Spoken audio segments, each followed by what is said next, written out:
वन्दे ब्रह्मपुरादीपं श्रीसहजानन्दं च मूलाक्षरम्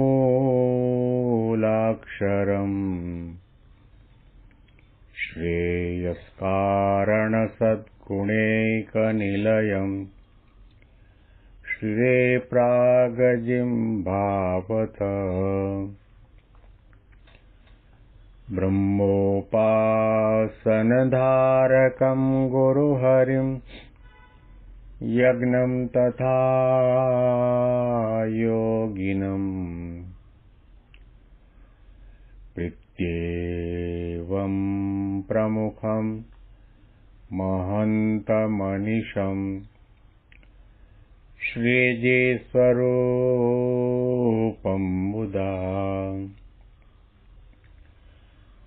મહિમાનો મહિમા પ્રવચનમાળામાં આજે 20મી માર્ચ 2025 ગુરુવારના દિવસે તમામ સંતો હરિભક્તોને મારા સાષ્ટાંગ પ્રણામ. જય સ્વામિનારાયણ. હેપી વચનામૃત દ્વિશતાબ્દી મહોત્સવ. હેપી પ્રમુખ સ્વામી મહારાજ શતાબ્દી મહોત્સવ. છેલ્લા 40 દિવસથી આપણે ગઢડા અંત્યનું 24મું વચનામૃત સાંભળી રહ્યા છીએ. મહારાજની આપણા ઉપર કેટલી કરુણા કહેવાય, કૃપા કહેવાય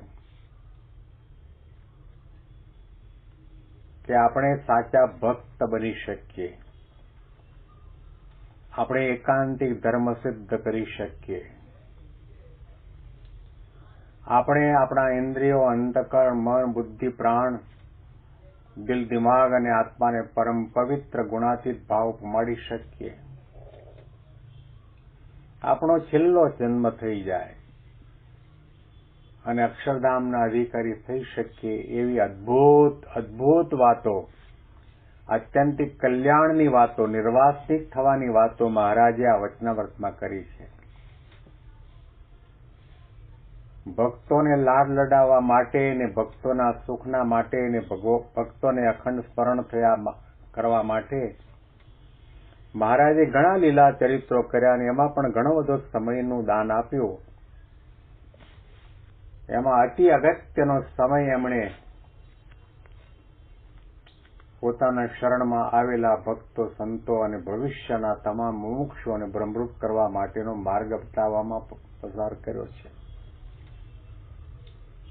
મહારાજે કહ્યું કે જીવ પ્રાણી માત્રમાં ઓછા વત્તા પ્રમાણની અંદર ઘર કરી ગયેલી પ્રકૃતિ, સ્વભાવ અને વાસના આસક્તિ એને ટાળવા બાળવા ઘણા કઠણ છે.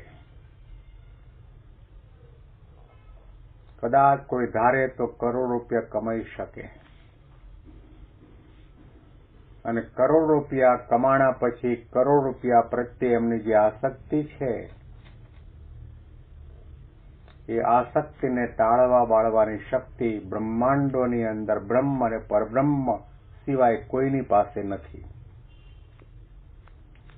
ધારો કે કોઈ ચંદ્રલોક ઉપર જઈ શકે, પાણી ઉપર ચાલી શકે, પવનમાં ઉડી શકે, આકાશમાં ગતિ કરી શકે, અંતર્યામીપણું સિદ્ધ કરી શકે, પરંતુ નિર્વાસનિક થવું કંઈ ખાવાના ખેલ નથી.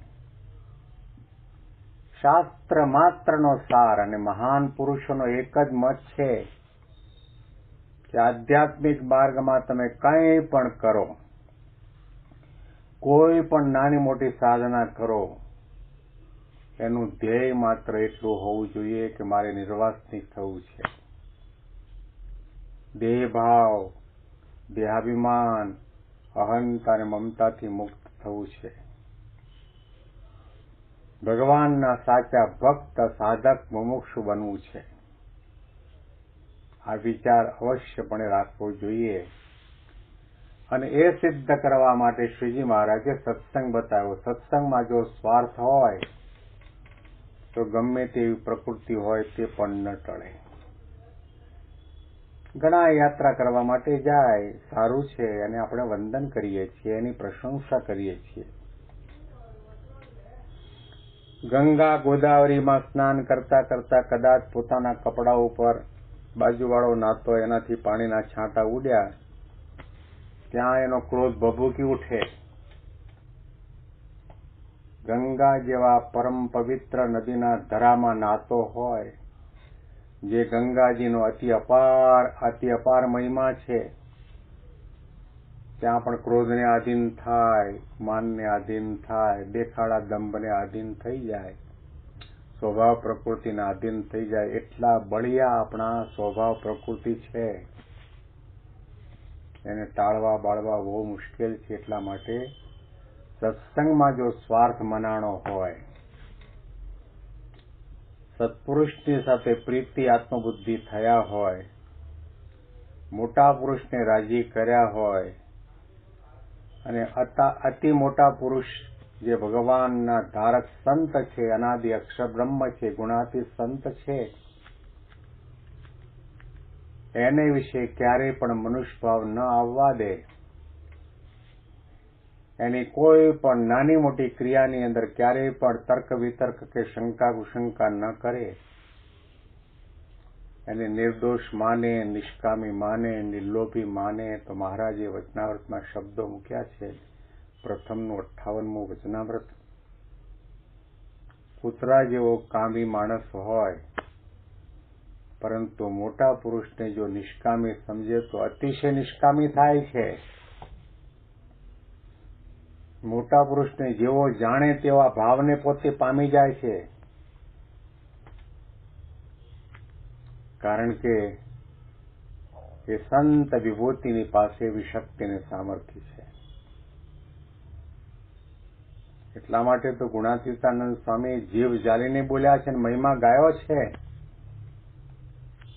ભલે ભવિષ્યની અંદર કોઈ વિતંડાવાદી હોય, તર્ક વિતર્ક કરવા વાળો હોય, એ મને એમ કહેતો હોય કે આ પોતાનો મહિમા ગાય છે, ભલે કહેવા દો. મારે તો જેમ સમાજની અંદર બ્રાહ્મણનો દીકરો દરેકને એમ કે હું બ્રાહ્મણ છું, પટેલનો દીકરો એમ કે હું પટેલ છું, દેસાઈનો દીકરો એમ કે હું દેસાઈ છું, લોહાણાનો દીકરો એમ કે હું લોહાણા છું. જેવું કે છે એમાં કઈ એને ઘમંડની વાત નથી. પોતાનો પરિચય જે છે એ બોલે છે. જે રીતે લંકાના મેદાનની અંદર હનુમાનજી મહારાજને પૂછવામાં આવ્યું કે તું કોણ, તારો પરિચય શું? ત્યારે એને કહ્યું કે રામદૂત હનુમાન. ભગવાનના સેવક હતા, એટલા માટે એમણે એવો પરિચય આપ્યો. એમ ગુણાતીતાનંદ સ્વામીએ પોતે પણ અનાદિ અક્ષર બ્રહ્મ છે, પોતાની પાસે જે શક્તિ સામર્થ્ય છે, મહારાજને મુક્તોને ધરી રહ્યા છે, એ વાત સાચી છે. એ કહેવામાં એમને જરાય પણ થડકો નથી થયો. એમણે કહ્યું કે આ ગિરનાર પર્વતની અંદર જેટલા વૃક્ષ હોય એ વૃક્ષ કલ્પવૃક્ષ હોય, તમે એના માલિક હો તો પણ એ તમામનો ત્યાગ કરીને આ સાધુનો સમાગમ કરવો. બાહ્ય દ્રષ્ટિએ જોતા તો આપણને એમ લાગે કે સ્વામી પોતાનો મહિમા ગાય છે. પોતાનો મહિમા નથી ગાતા. શાસ્ત્ર માત્રનો સાર સ્વામી બતાવી રહ્યા છે. કાના સિવાય, આ સંતના સમાગમ સિવાય, સંતની કથા વાર્તા સાંભળ્યા સિવાય, સંતની કૃપા દ્રષ્ટિ અને રાજીપો પ્રાપ્ત કર્યા સિવાય કોઈની તાકાત નથી કે અહંતા, મમતા, માન, મોહ એની અંદરથી મુક્ત થઈ શકે, નિર્વાસિત થઈ શકે. સ્વામી એ પણ કહ્યું કે આ પર્વતની અંદર જેટલા પથ્થર છે એટલા પારસપણી તમારા પોતાના હોય, એનો પણ ત્યાગ કરીને પણ આ સાધુનો સમાગમ કરવો. આટલો બધો મહિમા છે કે આવા સાધુના દર્શન કરો તો આંખના પાપ બળે, વાતો સાંભળો તો કાનના પાપ બળે, મનમાં સ્મરણ ચિંતન કરો તો મનના પાપ બળી જાય. પાપ માત્રને બાળીને અતિ નિર્વાસનિકતાની પદવી પ્રાપ્ત કરવી હોય તો સંતમાં સ્વાર્થ રાખવાની જરૂર છે. એટલા માટે મુક્તાનંદ સ્વામી વગેરે સંતોએ ગાયું છે, શોળી ઉપર શયન કરાવે તોય સાધુને સંગે રહીએ રે. દુરીજન લોક દુર્ભાષણ બોલે, તેનું સુખ દુઃખ સર્વે સહીએ રે. શૂળી ઉપર શયન કરાવે ને તો પણ સાધુના સંગનો ત્યાગ ન કરવો, કારણ કે એના થકી કલ્યાણ છે. શ્રીજી મહારાજના શબ્દોને આપણે વાંચીએ છીએ. પછી શ્રીજી મહારાજે કૃપા કરીને એમ વાર્તા કરી છે, પ્રકૃતિ જે જાવી તે જીવને બહુ કઠણ છે. તથાપિ જો સત્સંગમાં સ્વાર્થ જણાય તો પ્રકૃતિ ટળવી કઠણ ન પડે. જેમ દાદા ખાચરના ઘરના માણસોને અમને રાખવાનો સ્વાર્થ છે, તો અમને જે પ્રકૃતિ ન ગમે તે રાખતા નથી. તેમ સ્વાર્થે કરીને પ્રકૃતિ ટળે છે.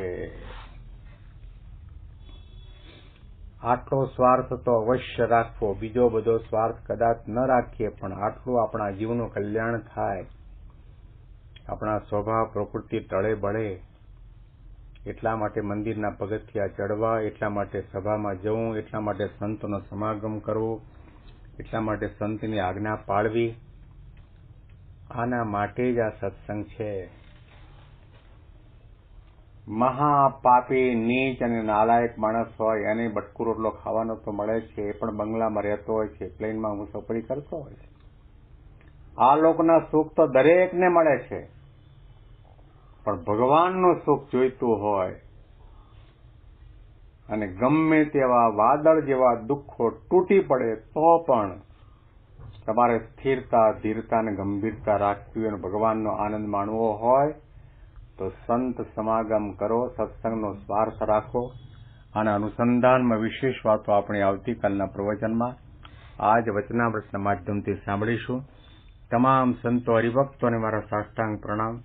જય સ્વામિનારાયણ.